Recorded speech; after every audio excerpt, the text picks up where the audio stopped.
சற்று முன் வெளியான தகவல்.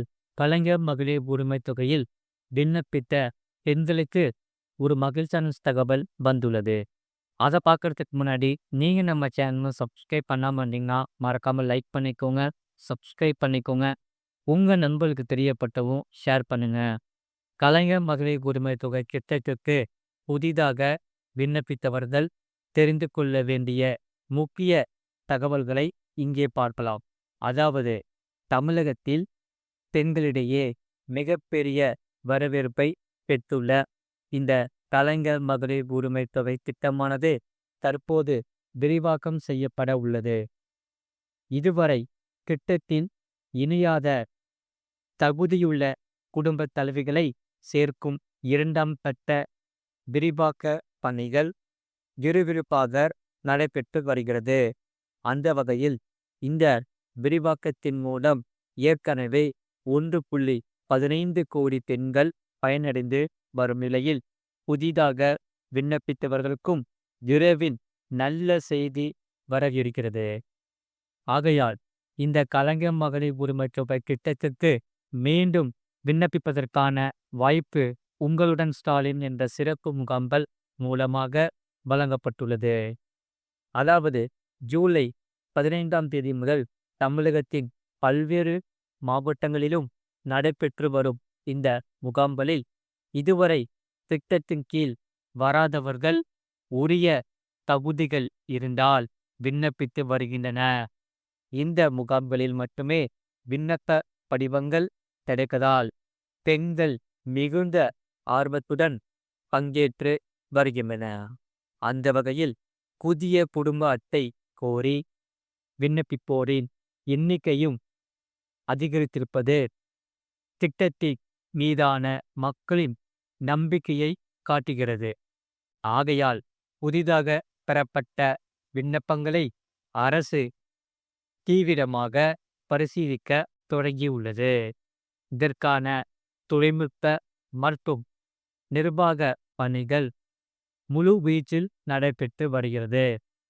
இந்த விண்ணப்பித்தவர்கள் தகுதியானவர்களா அல்லது இல்லையா என்பதை அரசு கண்டறிந்து விரைவில் அதை அவர்களுக்கு தெரிவிக்க உள்ளது. ஆகையால் உங்களுடன் ஸ்டாலின் முகாம்களில் அளிக்கப்படும் மனுக்கள் மீது அதிகபட்சமாக 45 நாட்களுக்குள் நடவடிக்கை எடுக்கப்படும் என அரசு அறிவுறுத்தியுள்ளது. இதன்படி பார்த்தால் ஜூலை 15ஆம் தேதி தொடங்கிய முகாமில் விண்ணப்பித்தவர்களுக்கு ஆகஸ்ட் 28ஆம் தேதிக்கு பிறகு தங்கள் விண்ணப்பத்தின் நிலை குறித்த தகவல்கள் கிடைக்க தொடங்கும் என எதிர்பார்க்கப்படுகிறது. ஆகையால் புதிதாக விண்ணப்பித்த பெண்கள் தங்கள் விண்ணப்பம் குறித்த 3 முக்கிய அப்டேட்டுகளை எதிர்பார்க்கலாம் என்று சொல்லப்படுகிறது. அதாவது, விண்ணப்பம் ஏற்பு, விண்ணப்பம் நிராகரிப்பு, விண்ணப்பம் பரிசீலனையில் உள்ளது என்பதை விரைவில் தெரிந்து கொள்ளலாம். ஆகையால் இந்த தகவல்கள் பயனாளிகளின் கைபேசிகளுக்கு நேரடியாக அனுப்பப்படும் என்று எதிர்பார்க்கப்படுகிறது. இதில் ஆகஸ்ட் 28ஆம் தேதிக்கு பிறகு இந்த அப்டேட்களை பெற தொடங்கலாம் என்று சொல்லப்படுகிறது. இதில் புதிதாக சேர்க்கப்படும் பயனாளிகளுக்கு எப்போது முதல் ரூபாய் 1000 வங்கிக் கணக்கில் செலுத்தப்படும் என்பது குறித்த அதிகாரப்பூர்வ அறிவிப்பு விரைவில் வெளியாகும் என எதிர்பார்க்கப்படுகிறது. ஆகையால் பெரும்பாலும் செப்டம்பர் மாதம் இது தொடர்பான அறிவிப்பு வெளியாகும் என தகவல்கள் தெரிவிக்கின்றன. எப்படி இருந்தாலும் அடுத்த 30 நாட்களுக்குள் இது குறித்த முக்கிய அறிவிப்பு வெளிவர வாய்ப்புள்ளது என்று தெரிவிக்கப்பட்டுள்ளது. மறக்காம நீங்கள் லைக் பண்ணிக்கோங்க, சப்ஸ்கிரைப் பண்ணிக்கோங்க. அடுத்த செய்தி என்னவென்றால், வெவ்வேறு ஸ்டேஷனில் இருந்து ரயிலில் ஏற முடியுமா? விதிகள் என்ன சொல்வது உங்களுக்கு தெரியுமா? அதாவது, இந்தியாவில் ரயில் பயணங்கள் முக்கியமான ஒன்றாக உள்ளது. அந்த வகையில் பல மக்கள் ரயில் பயணத்தை தான் விரும்புகின்றன. காரணம், குறைந்த விலையில் பயணம் செய்ய முடியும். இந்திய மக்களின் வாழ்க்கையில் ரயில் பயணம் ஒரு அங்கமாக உள்ளது. தற்போது உள்ள ஆன்லைன் டிக்கெட் முன்பதிவு என்பது ஒரு தவிர்க்க முடியாத ஒன்றாக மாறியுள்ளது. அதில் ஐஆர்சிடிசி இணையதளம் மற்றும் செயலி மூலம் வீட்டில் இருந்தபடியே எளிதாக ரயில் டிக்கெட்டுகளை முன்பதிவு செய்துவிடலாம். ஆனால் சில சமயங்களில் நாம் செய்யும் சிறிய தவறுகள் பணத்தின் போது பெரிய சிரமங்களை ஏற்படுத்திவிடும். அப்படியான ஒரு பொதுவான தவறுதான் எங்கிருந்து ஏறுகிறோம் என்பதை தவறாக தேர்ந்தெடுப்பது. இந்த பிரச்சனைக்கு தீர்வு என்ன? அதாவது நம்மில் பலரும் அவசரமாக டிக்கெட் முன்பதிவு செய்யும் போது புறப்படும் ரயில் நிலையத்தை கவனிக்க தவறிவிடுகிறோம். உதாரணமாக, சென்னையில் இருந்து மதுரைக்கு செல்ல வேண்டிய ஒரு பயணி சென்னை எழும்பூர் என்பதற்கு பதிலாக தாம்பரம் என்று தவறுதலாக தேர்ந்தெடுத்துவிட வாய்ப்புள்ளது. இந்த தவறை சரி செய்யாமல் அவர் சென்னை எழும்பூர் நிலையத்திற்கு சென்று ரயிலில் ஏற முயற்சித்தால் டிக்கெட் பரிசோதகர் அவரை அனுமதிக்க மறுக்கலாம். காரணம், முன்பதிவு செய்யப்பட்ட ஹோட்டிங் நிலையத்திலிருந்து தான் பயணி ஏற வேண்டும் என்று சொல்லப்படுகிறது.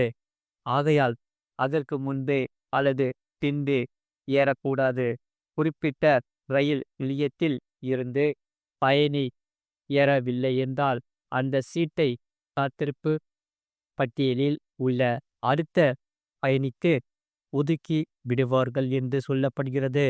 ஆகையால் நீங்கள் டிக்கெட் எடுத்திருந்தும் பயணிக்க முடியாமல் போகும் அபாயம் உள்ளது. இதை தவிர்க்க ஹோல்டிங் நிலையத்தை முன்கூட்டியே மாற்றுவது மிகவும் அவசியம். இதற்கும் இந்திய ரயில்வே ஒரு வாய்ப்பை வழங்குகிறது. இந்த இந்திய ரயில்வே பயணிகள் ஹோல்டிங் நிலையத்தை மாற்றிக்கொள்ள சில விதிகளை வகுத்துள்ளது. அதன்படி கன்ஃபார்ம்டு டிக்கெட் வைத்திருக்கும் பயணிகள் ஹோல்டிங் நிலையத்தை ஒரு முறை மாற்றிக்கொள்ள முடியும். ஒரு முறை மாற்றிவிட்டால் மீண்டும் பழைய நிலையத்துக்கோ அல்லது வேறு ஒரு நிலையத்துக்கோ மாற்ற முடியாது. ரயில் புறப்படுவதற்கு 24 மணி நேரத்துக்கு முன்பு வரை மட்டுமே ஹோல்டிங் நிலையத்தை ஆன்லைனில் மாற்ற முடியும். அதற்கு பிறகு மாற்ற இயலாது. மற்றும் ரயில் நிலைய கவுண்டர்களில் வாங்கிய டிக்கெட்டுகளுக்கு ரயில் புறப்படுவதற்கு 24 மணி நேரத்துக்கு முன்பு சம்பந்தப்பட்ட நிலைய அதிகாரியிடம் எழுத்துப்பூர்வமாக கோரிக்கை அளிப்பதன் மூலம் மாற்றிக்கொள்ளலாம் என்று கொள்ளப்படுகிறது. ஆகையால் ஐஆர்சிடிசி கணக்கில் உள்நுழைத்து மை அக்கவுண்ட் பகுதிக்கு சென்று புக் டிக்கெட் ஹிஸ்டரி என்ற விருப்பத்தை தேர்ந்தெடுக்கவும். சேஞ்ச் போர்டிங் பாயிண்ட் விருப்பத்தை கிளிக் செய்து புதிய நிலையத்தை தேர்ந்தெடுக்கவும். நீங்கள் மாற்ற விரும்பும் புதிய போட்டிங் நிலையத்தை கவனமாக தேர்ந்தெடுக்கவும் மற்றும் புதிய நிலையத்தை தேர்ந்தெடுத்த பிறகு கன்ஃபார்ம் பட்டனை கிளிக் செய்து உங்கள் மாற்றத்தை உறுதிப்படுத்தவும். மாற்றம் வெற்றிகரமாக செய்யப்பட்டதுடன் அதாவது உங்களுக்கு ஒரு எஸ்எம்எஸ் வரும். இது போன்ற செய்திகளை உடனுக்குடன் அறிந்து கொள்ள மறக்காம சேனலை சப்ஸ்கிரைப் செய்யுங்கள்.